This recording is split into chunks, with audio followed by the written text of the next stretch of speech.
सबका सलाम साथियों, हम हैं आदिलाबाद फोर्ट में।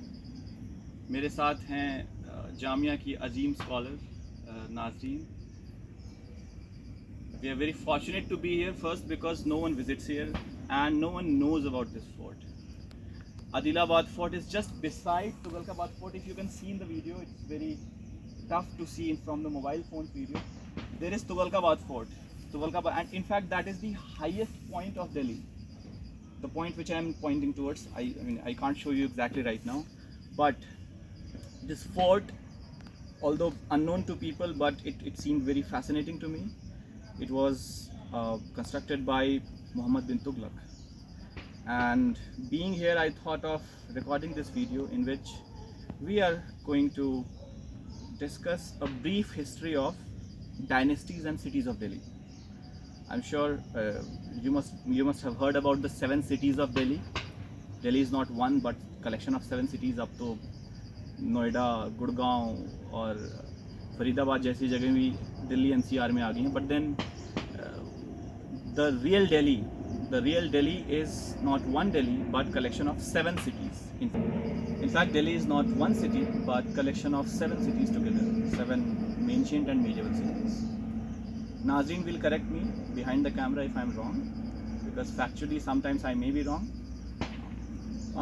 The history of Delhi historically it starts with 1000 BC, roughly around 1000 or 1200 BC, जब यहाँ पर सबसे पहले कुरु रिपब्लिक आया.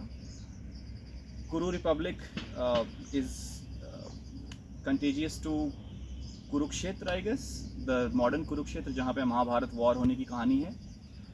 It was the period of Mahajanpadas, the development of first kingdoms of India, and Kuru Republic slowly transitioned into a kingdom, and therefore Kuru became a kingdom along with other 15 kingdoms of India at that point of time.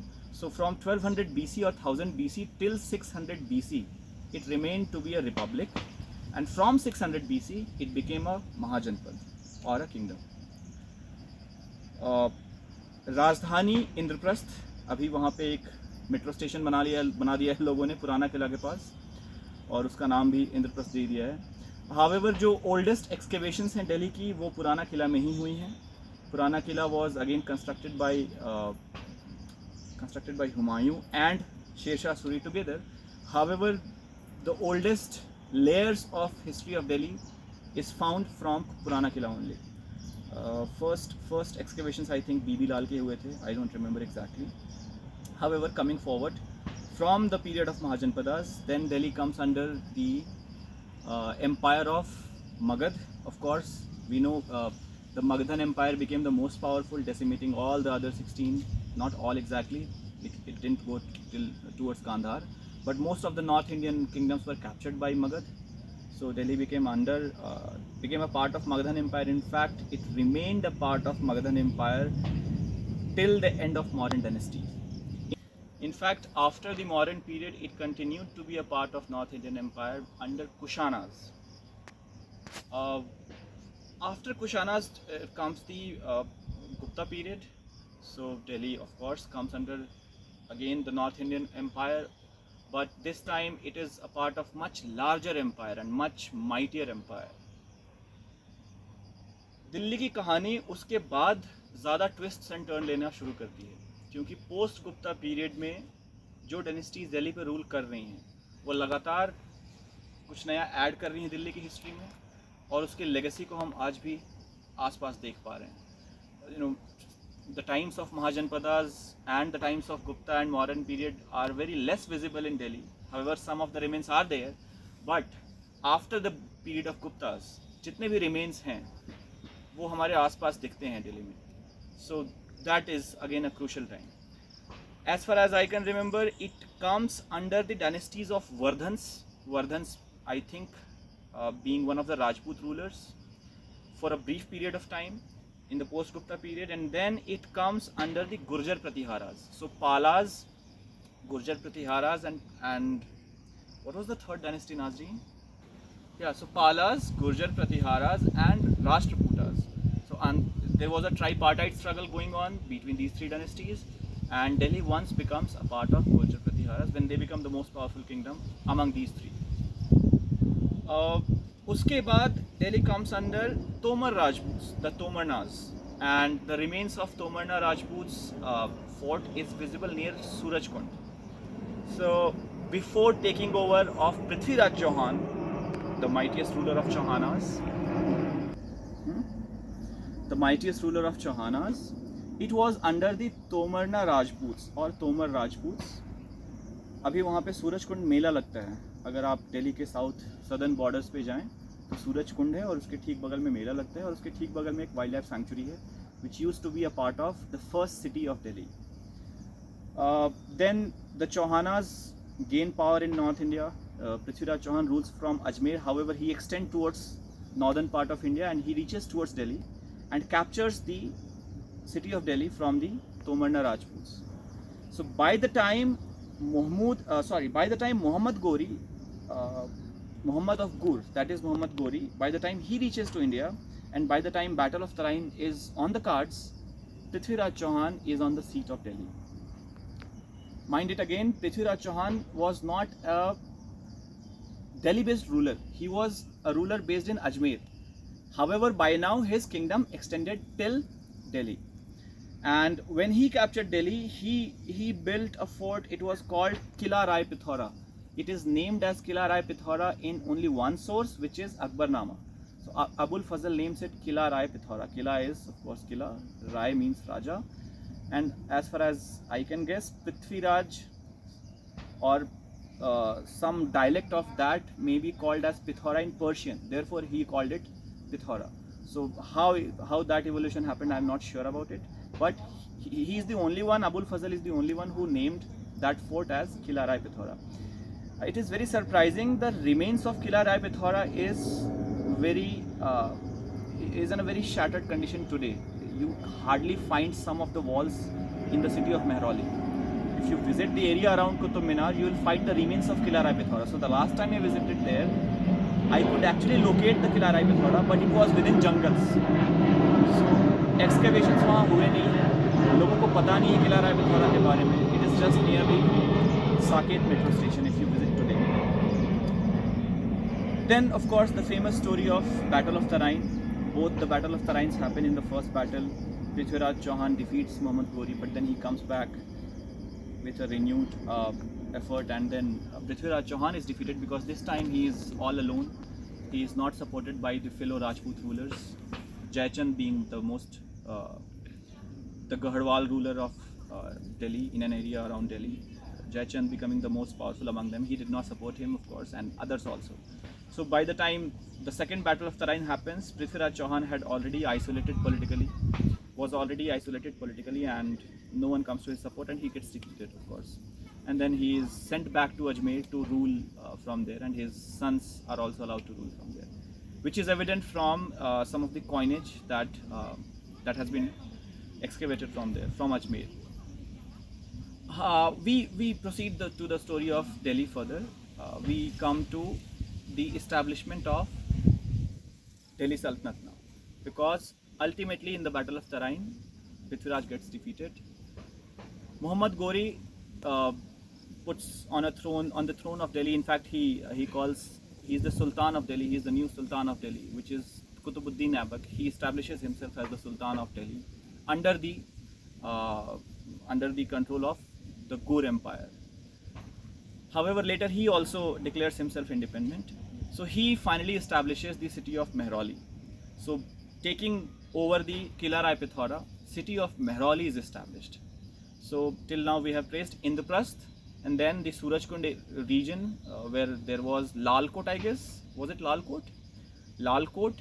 And then we come to Mehrauli, which was taken over by the Turks, and they've built a new city over the Qila Rai Pithora and named it Mehrauli, within which lies the Qutub Minar complex. So we have already come to the third or fourth city, I guess. Then the story proceeds wherein the Khilji dynasty comes to power after the slave dynasty. So after Qutbuddin Aibak, there is a succession of rulers. Iltutmish comes to power, and then Razia Sultan comes to power. Razia Sultan is replaced by whom? I don't remember. why don't I remember? He's replaced by some minor son, I guess. And then the whole dynasty is replaced by the Khiljis. And among the Khiljis, Alauddin Khilji builds another city of Delhi. It is, again, it was close to Mehrauli. However, Khilji dynasty, when replaced by Tughlaqs, the Tughlaqs put in efforts to build the three other major forts of Delhi. The first one being the Tughlaqabad fort, which you can visualize just beside this fort. So this is Adilabad or Muhammadabad. Before this, the rule of Delhi was from Tughlaqabad, which was built by Ghiyasuddin Tughlaq. But his son Firoz Shah Tughlaq takes the city to Firozabad or Firoz Shah Kotla, which is somewhere in the New Delhi right now, in the older part of Delhi, near Shahjahanabad. And are we on? Yeah, okay. There is a major correction. So thanks to Nazreen, she corrected me. She is here for correction. I guess. Okay. We start? Yep. Yeah. So there is a major correction. Thanks to Nazreen who corrected me there. The second city of the Tughlaqs was not Firozabad. In fact, it was this. It was Muhammadabad or Adilabad, which was built by son of Ghiyasuddin Tughlaq, which is Muhammad bin Tughlaq. So Firoz Shah Tughlaq comes after Muhammad bin Tughlaq, not before him. And then the city of Delhi moves to some area around the Firoz Shah Kotla Stadium today. That is why it is called Firoz Shah Kotla. He builds another city, Firozabad, and actually that place is very interesting because when you visit there, these days they have put a huge Jhanda of India, which is the Tiranga.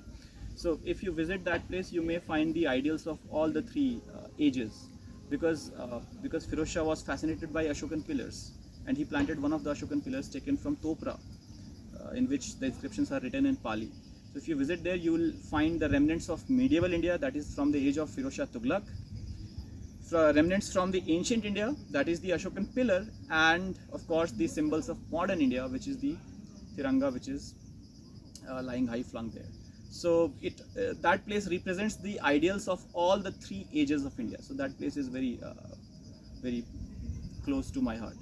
Anyway, coming back to the story of Delhi. So Firoz Shah Tughlaq again is an important ruler, not because of his administrative changes, because most of the administrative changes were done by Muhammad bin Tughlaq, but because of his construction abilities, and he renovated most of the sites, he built new structures, he built so many new cities, and apart from this, he preserved the pillars of Ashoka.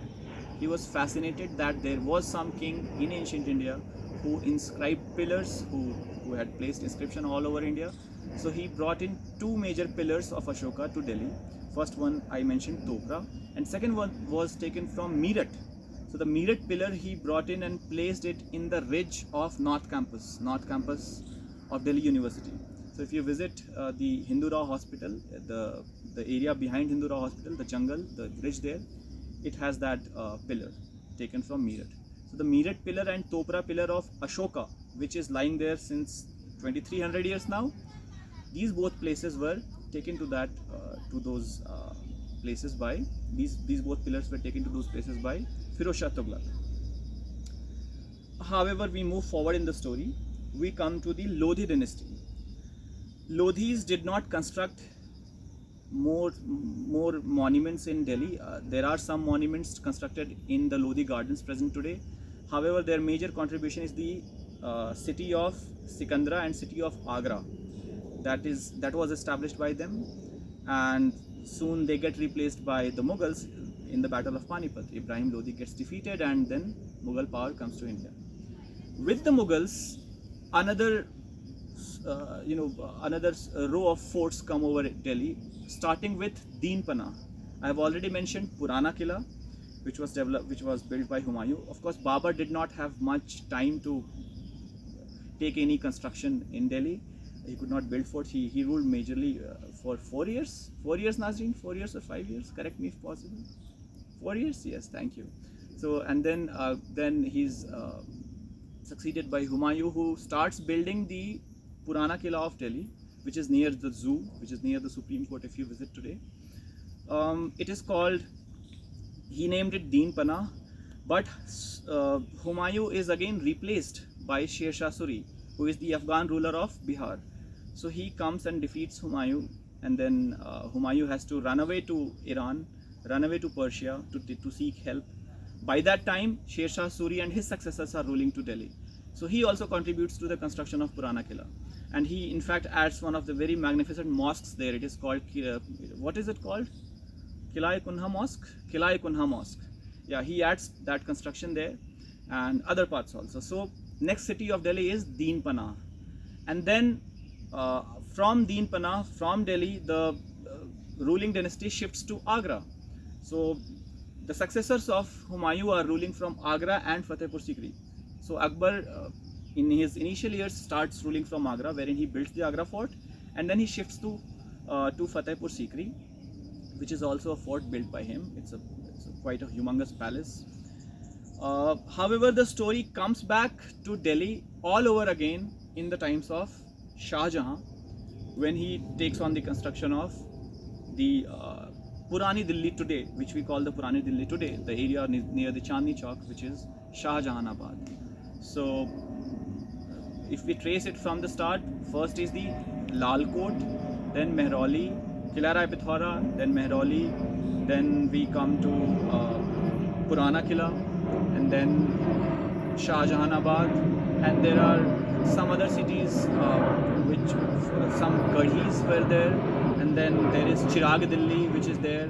There was name of some village which I am missing right now. That was also one of the medieval cities in Delhi. It is located somewhere near Mehrauli. So after Shahjahanabad, when Shahjahanabad is constructed, by that time British are already making inroads in India as traders. In 1757 they win the Battle of Plassey, and then they start capturing the other territories and dynasties, other territories and kingdoms of India.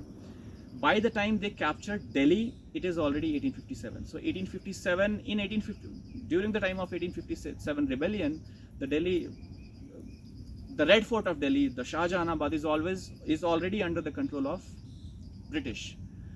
By the time rebellion happens, they were displaced for a very short time. However, they recaptured the fort, and then of course the British Raj comes. So there the story of Delhi ends, the medieval story of Delhi ends. And later on, the British declare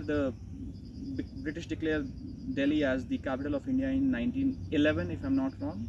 Before that, there were some Delhi darbars which were held in years 1878, and some more Delhi darbars were held, and it was to showcase the power of British Empire in front of the Indian kingdoms, Indian rulers. After 1911, of course, the story is very clear. The freedom struggle starts. So the majestic history of Delhi basically ends in 1911, when it was finally declared as the capital of India. Yeah, that's it. This is this brief history of Delhi as far as I could remember from the facts and figures that I've read. Knowing Delhi is very interesting because I've always felt knowing Delhi makes you understand the whole history of North India in a very, very shortcut manner. So if you understand the history of Delhi, you understand the history of whole of North India. Of course, I'm not including South Indian history here. Delhi को capital choose करना, Delhi का इतना importance रहना, और throughout the history, in fact, from last 1400-1500 years, Delhi has been the epicenter of Indian polity, Indian administration, in all the spheres. So to understand Delhi is to understand India, I guess. Therefore, I have been interested in the history of Delhi, and it's still going on. There are more stories. There are more stories to be shared maybe some other day, but this was a brief history of Delhi as far as I could trace it. Thank you so much.